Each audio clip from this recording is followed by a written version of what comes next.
Hello everyone, welcome to Unbox Grid. This video is about how to use slide over on your iPad. First we'll know what slide over is, and secondly how you can use it on an iPad.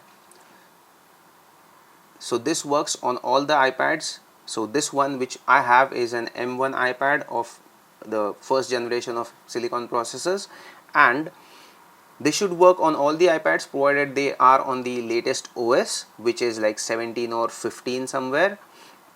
Currently it's 18.4.1.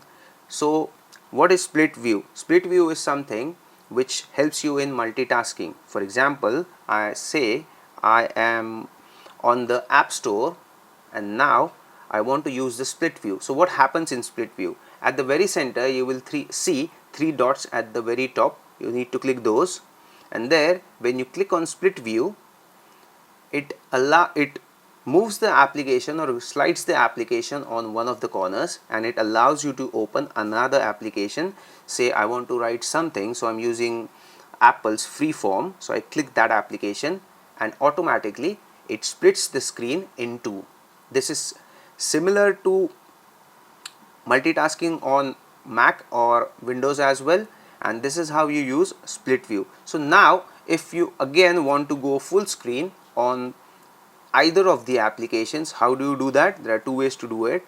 At the very center of each application there will be three dots, and here if you click them you can either click full screen over here, or you see at the very center there is one line which is a divider between the two. You can select that line or tap on that line and drag it on one of the corners, and you can have your application in full screen, or you can keep it in 3/4 of the screen provided the application supports it. So this is the 70% of the left application and 30% on the right application, and if you want the entire application to use the full screen again, you can just drag this again on the right hand side and you have the main application or whichever application you want as a full screen application. So this is how you use split view. Thank you for watching.